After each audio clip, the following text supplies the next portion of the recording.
नागपूरच्या धंतोली परिसरात आज भाजपची विदर्भस्तरीय विभागीय बैठक पार पडत आहे। येणाऱ्या महापालिका निवडणुकांच्या पार्श्वभूमीवर आयोजित या बैठकीत नागपूर विभागातील नागपूर, चंद्रपूर, अमरावती आणि अकोला महापालिकांबाबत आढावा घेण्यात येत आहे। संबंधित महापालिकांचे प्रमुख आणि प्रभारी यांच्याशी चर्चा करून निवडणूक तयारीला अंतिम स्वरूप देण्यावर भर देण्यात येत आहे। दरम्यान चंद्रपूर महापालिकेतील प्रभारी बदलाच्या चर्चांवर प्रतिक्रिया देताना भाजप नेते सुधीर मुनगंटीवार यांनी स्पष्ट केलं की किशोर जोरगेवार हे कधीही महापालिकेचे प्रभारी नव्हते।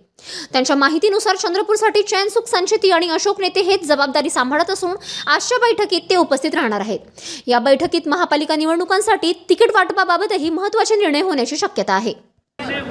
साधारणतः फक्त चंद्रपूर नव्हे, या विभागातल्या चारही महानगरपालिका, त्यामध्ये चंद्रपूर, अकोला, अमरावती आणि नागपूर अशा आज दिवसभर बैठका आहे।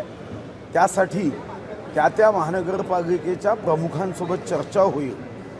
त्या ठिकाणी जी प्रभारी आहे, जसं चंद्रपूरचे प्रभारी चैनसुख संचेतीजी, श्री अशोक नेतेजी व आम्ही एक 5-7 लोक, असं चंद्रपूरची बैठक होईल।